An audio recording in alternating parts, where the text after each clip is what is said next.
and grab a chair. Learn the facts. Turn it up. This SSCC Deep Dive Podcast with Frank and Wendy.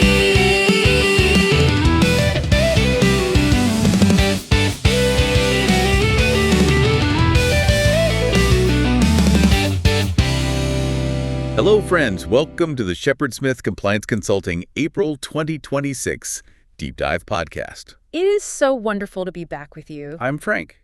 And I'm Wendy. Or wait, is it Wendy and Frank? It's definitely Frank and Wendy today. And we really hope your spring's going well. Are you looking forward to this month's April showers? April showers? I mean, do you mean mud season? Oh, man. That is so true. It sounds so poetic when you say showers, but the reality is just, well, it's sludge. You know, if you step off the sidewalk in April, you are definitely losing a shoe. It's basically quicksand out there. Yeah, I lost a sneaker in 2024. I'm pretty sure it's still down there, just becoming part of the geological record at this point. But hey, wait, isn't this our 1-year anniversary of doing these? Oh my gosh, I think it is. Can you believe it's been a year? I really can't. Our first one on grilled cheese and research was so fun. I remember that so clearly. Yeah. We were trying to explain the importance of standard operating procedures using, sandwich construction. I remember that too. And looking back, the show has really grown so much. We've covered some incredibly dense regulatory environments, grant fraud, the nuances of the False Claims Act.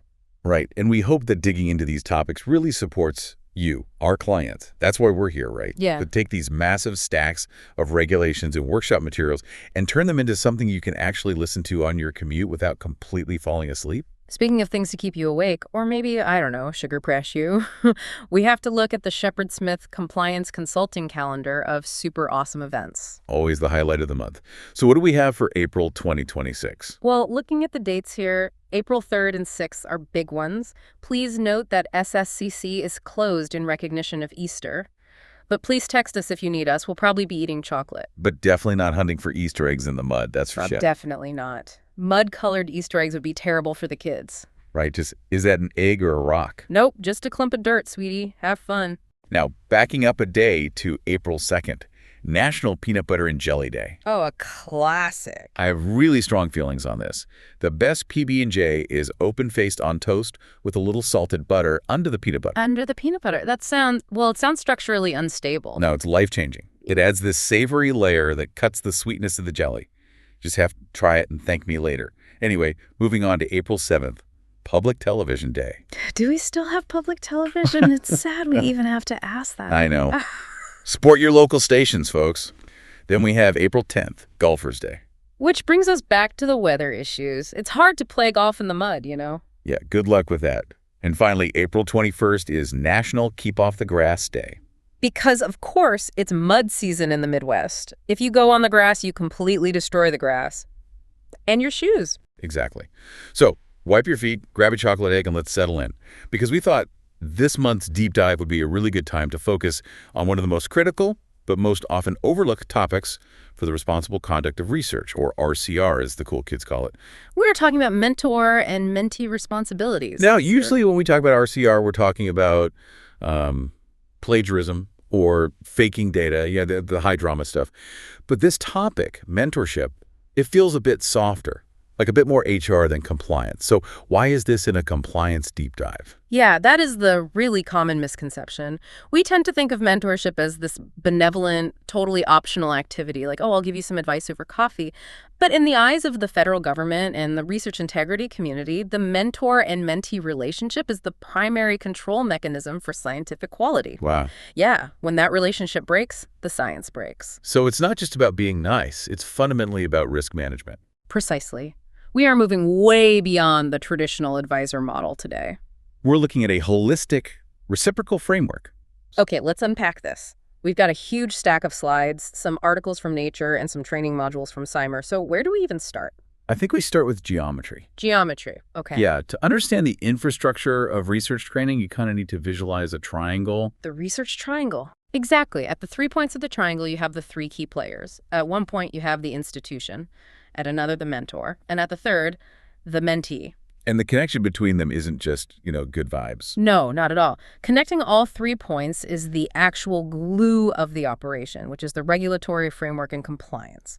It operates between the institution and the mentor and the mentee, and the mentee and the institution. Nothing happens in a vacuum. Got it. And I think we have a mantra for this deep dive, right?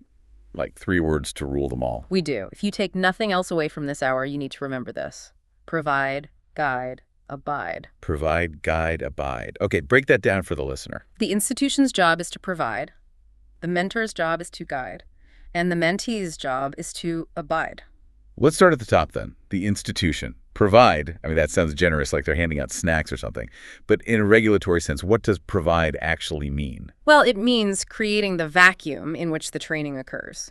And we aren't just talking about providing a building with electricity and Wi-Fi, though obviously that helps. Sure. We're talking about legal and ethical structures. You see, the institution is the entity that actually signs the contract with the federal government. When the NIH sends $1 million, they don't send it to Dr. Smith, they send it to the university. Oh, right. So the university is completely on the hook. Completely. That's exactly why they have to provide a massive infrastructure to ensure Dr. Smith doesn't accidentally or intentionally commit fraud. So who are the players in this infrastructure? Who actually does the providing on a day-to-day basis? It's a collection of very specific offices. First, you have the Chief Research Officer, or CRO.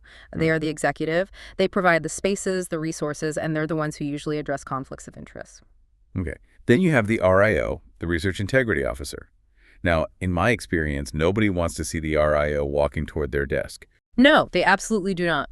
The RIO handles the research misconduct life cycle. If there's an allegation of faking data, the RIO steps in. That is the heavy lifting on ethics. They provide the judicial system, if you will, for the whole research enterprise. Makes sense. Then we have the office we mentioned earlier, the Office of Sponsored Programs. They manage policy and, crucially, intellectual property, or IP issues. They essentially provide the contractual safety net. And we're going to get really deep into IP later, because that's where careers just absolutely get wrecked. Who else is providing? The safety nets. The IRB, which is the Institutional Review Board for Human Subjects, and the IBC for biosafety. If you're working with people or dangerous bugs, they provide the compliance framework so you literally don't break federal law. And general counsel. The lawyers, they ensure things like the mentorship compact, which we'll discuss in a bit, are actually available and legally sound. And we really can't forget IT. IT often gets totally overlooked in these discussions until something goes horribly wrong. Exactly. They aren't just there to fix the jammed printer, they provide training in research security. Passwords, firewalls, protecting data from foreign influence, and finally, Title IX and disability services. They provide missional resources and support to ensure the environment is actually inclusive and safe. So, zooming out, why does the institution matter so much in this provide, guide, abide triangle? Like, why can't a mentor and mentee just go off into the woods, build a shed, and do science? Because of liability and ownership. The institution is the legal entity here. They take on all the risk. And here's a little preview for a quiz question later. Who owns the data? We're going to hold the official answer on that, but I have a feeling a lot of listeners think they own their data. Most do, and most are very wrong. The institution provides the resources, so the institution owns the result. Okay, that definitely sets the stage. The institution provides the sandbox. Now let's move to the second point of the triangle. The mentor. Their word is guide. And this is where we really need to make an important distinction. The difference between a supervisor and a mentor. I read the Nature article in our source stack, the Guide for Mentors piece. And this distinction really stood out to me too. It basically said a supervisor oversees a project, but a mentor oversees a career. That's the soul of it right there. A supervisor might check your data, sign your timesheet, make sure you show up to the lab meeting on time. That is purely transactional. Right. But a mentor is transformational. A mentor is for life. The sources say a true mentor treats their former students like extended family. They keep in touch. They send opportunities your way years down the road. There was a phrase in the source material that I found really fascinating. It was intellectual jealousy. Yes, the unselfishness trait. This is actually a massive barrier in academia. Explain that for us. Because you'd naturally think a professor would want their student to be as smart as possible. You would think so, yeah. But in academia, ideas are currency. Your standing depends on being the smartest person in the room. So a selfish supervisor hoards ideas. They see a brilliant student as a threat, like someone who might scoop them or outperform them. So they actively hold them back. Consciously or unconsciously, yes, they do.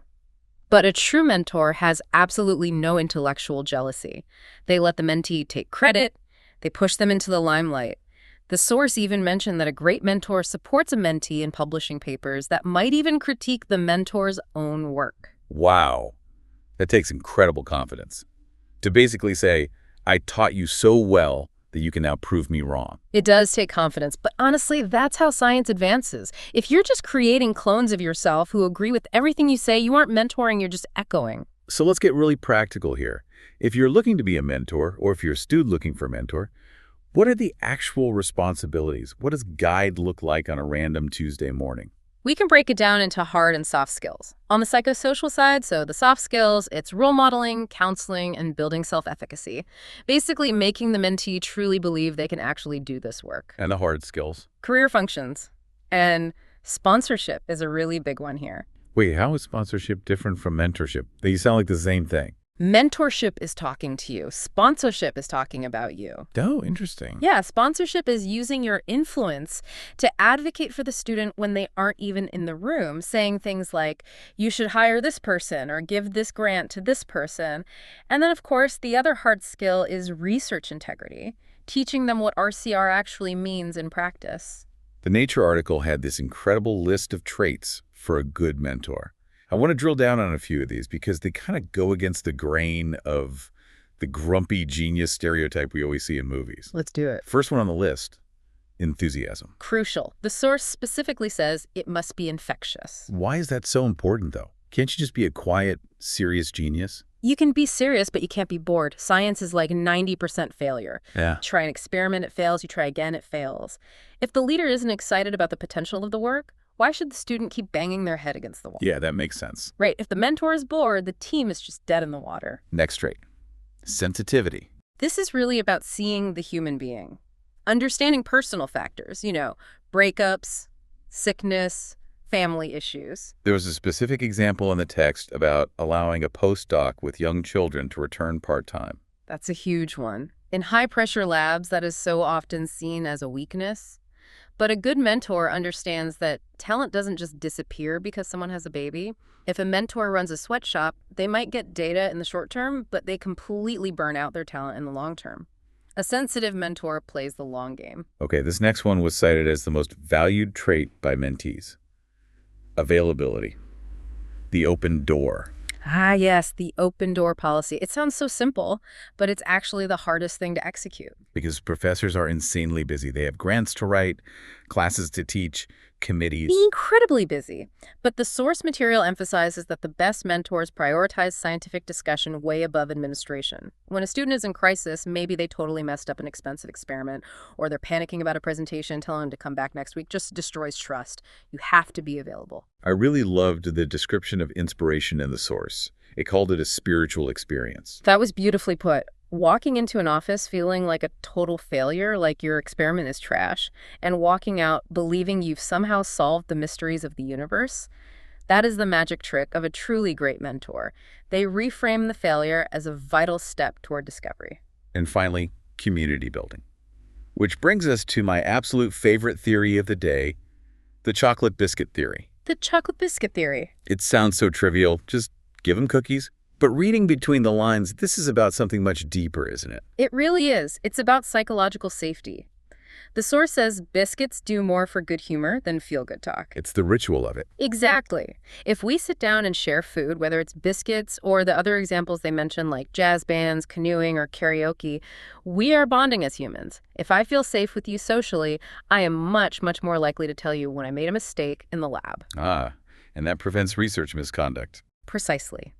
A sterile, cold lab is a lab where mistakes get hidden out of fear. A lab with biscuits is a lab where mistakes get openly discussed. Okay, so that's the general vibe of the mentor.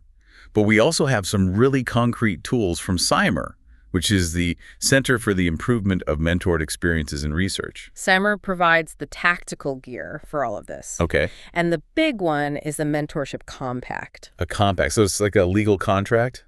No, it's not a legal contract in the sense that you'll get sued over it, but it's a formal professional agreement. It's about aligning expectations. The slide had a really great quote. Aligning expectations prevents unwritten resentments. Unwritten resentments. That's Yeah. such a powerful phrase. It's the poison in so many working relationships. It is absolutely deadly in a lab environment. You think I'm working until 8 p.m. because that's what you did in grad school? I think I'm leaving at 5 p.m. because that's what my official contract says. If we don't write it down, you think I'm lazy, and I think you're a tyrant. So the compact just puts it all right there on paper. Yes. Frequency of meetings, authorship order, which is a massive source of conflict, by the way, turnaround time for feedback on papers. Even dress code, right? Even dress code. Like, Right. are lab coats required at all times? Are shorts allowed in the summer? It seems small, but if you get yelled at for wearing open-toed shoes when you didn't know the rule, it damages the relationship. So just put it in the compact. Another tool mentioned in the material was fair play. This sounded like a video game or a simulation. It is a simulation game. Players take the perspective of Jamal Davis, who is a Black graduate student. And what's the goal of playing that? To experience the accumulation of bias. It's not just about one big, overtly racist event. It's the microaggressions, the daily barriers, the constant feeling of not belonging. So it literally forces the mentor to walk in those shoes for a bit. Yes. It helps mentors and students understand racial bias in academia from the inside out. It's a really powerful tool for building empathy and understanding that not everyone is playing the game on the same difficulty setting. A white male mentor might simply not see the barriers Jamal faces. The game makes them visible. That is so important to acknowledge. So we've got the institution providing the liability shield. We've got the mentor guiding with biscuits and compacts. Now let's talk about the third point of our triangle, the mentee. Their word is abide. Abide. Now, I have to be totally honest with you. That word chafes me just a little bit. It sounds so passive, like the dude abides, or just strict obedience. Sit down, shut up, and do what you're told. That is a very, very common reaction to that word, but we really need to reclaim it. In this context, abide isn't about blind obedience to a master. It's about abiding by the standards of the profession. It's fundamentally about integrity and humility. We had a quote about integrity in the notes. Yeah. Doing the right thing when you don't have to, when no one else is looking. Right. It was misattributed to C.S. Lewis in the slides, but it actually comes from Charles Marshall. But the point really stands. Research is very often solitary work. You are alone in a dark room with a microscope at 3 a.m. If you cheat, no one knows but you. Abiding means honoring the scientific process, even when you're exhausted and just desperate for a good result. And there was a Confucius connection in there too, wasn't there? Yes. True knowledge is knowing what you know and knowing what you don't know. That's the humility part. Exactly. Right. A highly dangerous mentee is one who thinks they already know everything. That leads to terrible accidents and massive errors. A good mentee knows their limits and asks for help when they hit them. So to operationalize this idea of abide, the workshop gave us the 3 Bs. The 3 Bs. Number 1 is be proactive. Steer the ship, as they say. Yes. And this is a really hard transition for students coming straight from undergrad, where the teacher essentially tells you exactly what to study. In grad school, it's your education. Don't wait for the mentor to tell you what to do every single day.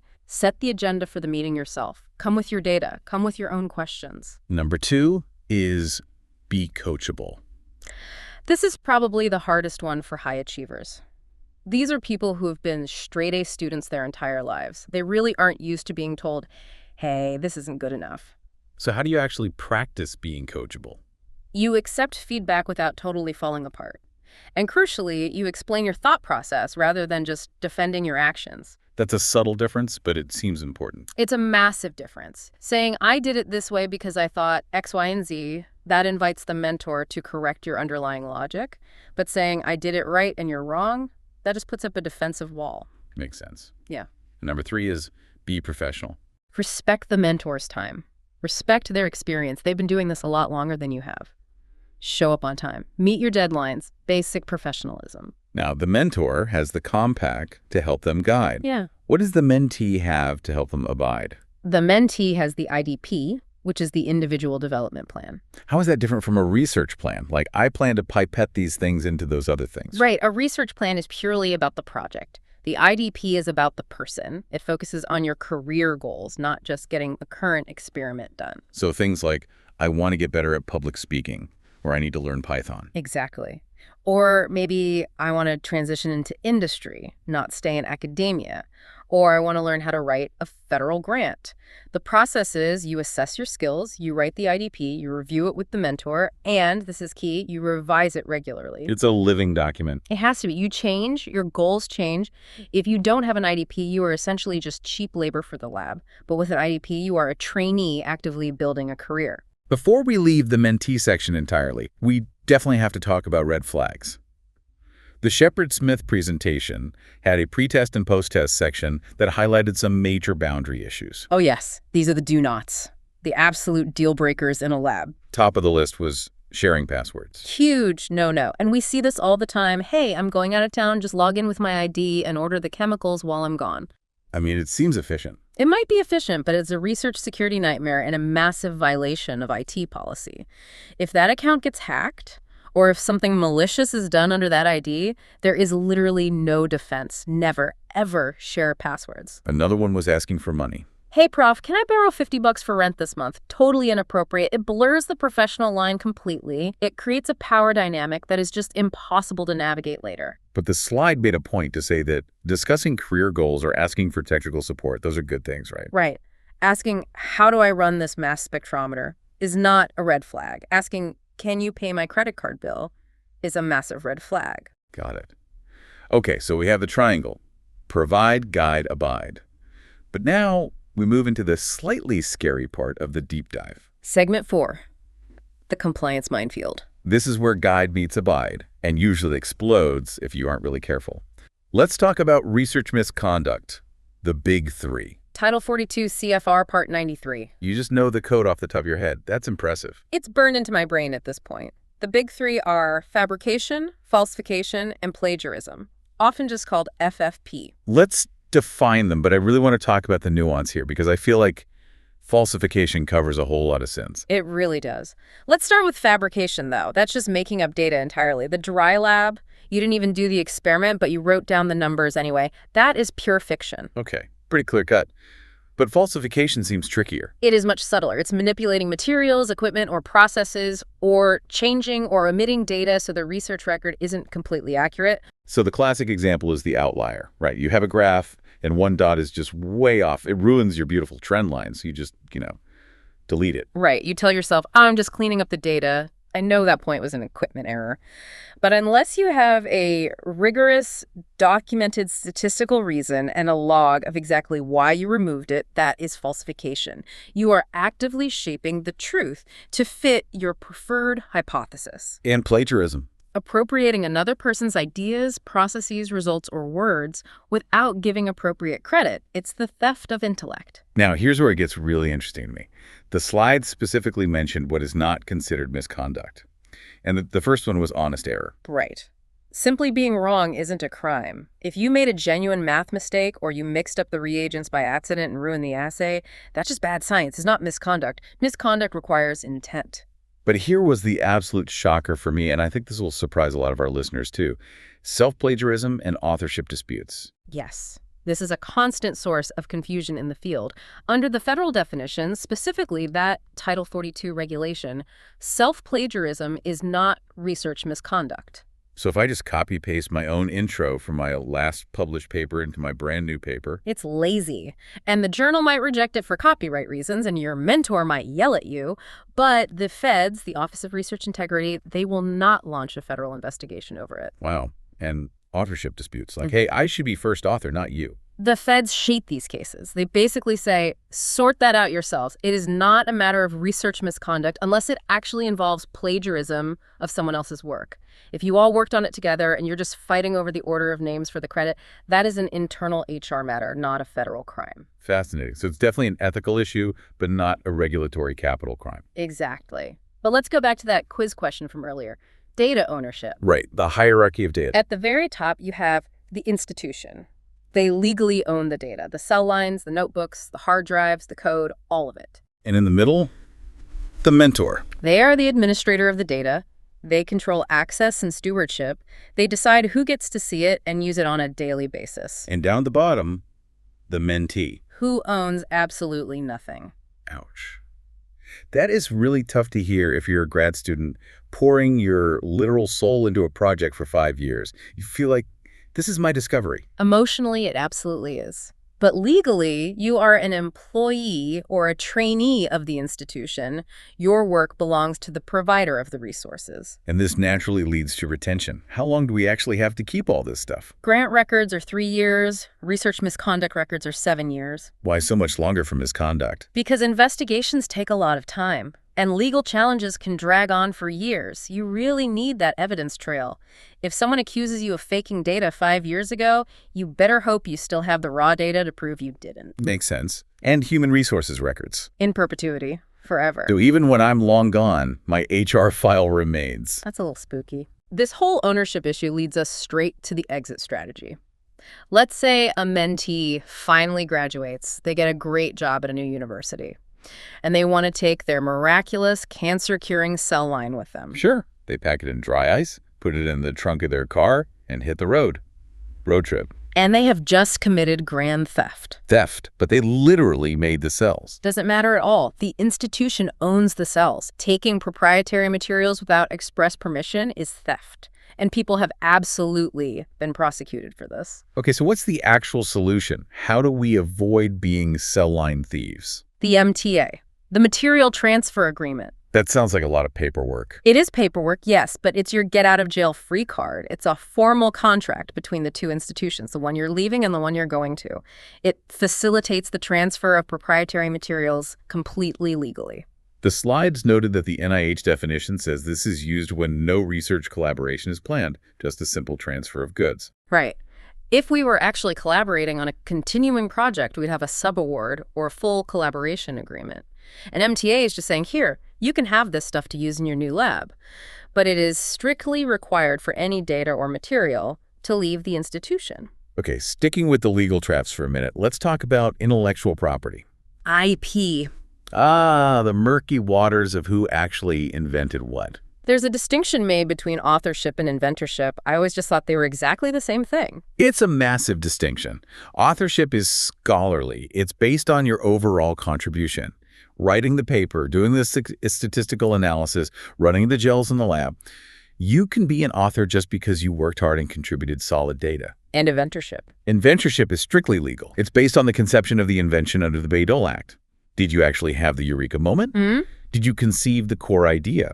If you just followed the mentor's instructions and ran the experiment exactly as told, you might be a first author, but you are not an inventor on the patent. Wow, that's a harsh reality check. You can do all the heavy lifting in the lab and get absolutely none of the patent royalties. That is the law. Yeah. And then there's the public disclosure trap, which honestly sounds like an Indiana Jones movie title. But it's a trap that snaps shut on your wallet, not your leg. Exactly.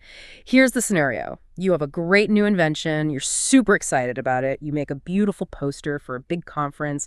You stand there and present it. Everyone claps. Huge success. Total financial ruin. Wait, why? Because the very moment you publicly disclosed that invention, you lost your international patent rights immediately. Poof. Gone. You're kidding. No, in most of the world, you can only patent something if it is completely new. If you showed it on a poster to a room full of people, it's not new anymore in the eyes of the law. Immediately. There's no grace period at all. Internationally, 0. Yeah. Now, in the U.S., you do have a 1-year grace period, which is called the bar date. But if you wanted to eventually sell your invention in Europe or Asia, you just destroyed that value completely. So what is the best practice to avoid this trap? You must disclose the invention to the Office of Sponsored Programs, specifically their Technology Transfer Office, before you present, before you print the poster, before you give the seminar. Let them file a provisional patent first. That officially holds your place in line. Then, and only then, you can talk about it publicly. That is solid gold advice. Talk to the lawyers before you talk to the world. Always. Every single time. Okay, well, we've covered all the scary stuff. Let's pivot to segment 5, strategies for success. Because we really don't want to leave people terrified of stepping into a lab. How do we actually do this mentorship thing well? We go back to that nature guide. It had some fantastic, really practical tips for mentors. One of them was about the initial project for a new student. Yes, ensure it has guaranteed results. Okay, that sounds a little like cheating. Science isn't guaranteed. It's not cheating, it's educational scaffolding. Don't give a first-year grad student a massively high-risk project. The source actually mentioned making a knockout mouse as a high-risk example. That can easily take 2 years and completely fail. If it fails, the student has absolutely nothing to show for a year of work. They are completely demoralized. So you give them a quick win first instead. Exactly. Give them something safe to build their confidence and their bench skills. Then, once they know they can actually do the work, give them the moonshot project. That makes a lot of sense. Speaking of skills, let's talk about writing. This is a massive pain point for every mentor I know. They always say, my student can't write. The advice here is definitely tough love. Do not rewrite the student's paper for them. And it's so much faster to just fix it yourself. You can do it in an hour. It is. It's infinitely faster. But then the student learns absolutely nothing. You have to critique it. Then let them rewrite it. Then critique it again. It's painful. It takes forever. But it's literally the only way they learn to write scientifically. If you just rewrite it, you're just their editor. You're not their mentor. And what about oral presentations? Practice, practice, practice. But my absolute favorite tip in the reading was the bet. Oh, yes. The mentor who bet her students on who could ask the best question at a visiting seminar. I love this so much. It fundamentally forces active listening. Explain how that works. Well, usually students sit in the back of these seminars and just zone out. It's a dark room. They're tired from lab work. But if there's a bet, if there's a tangible prize for the best question, they actually have to listen.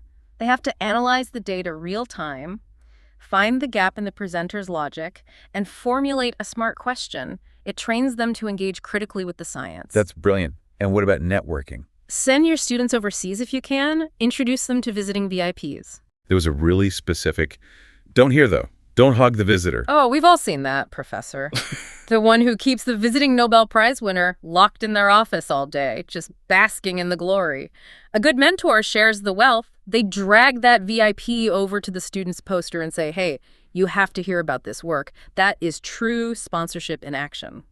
Now, if people listening want to get better at this, if they want to move from being an okay supervisor to a legendary mentor, where do they go? What are the resources? We mentioned CIMER earlier, which is simmerproject.org.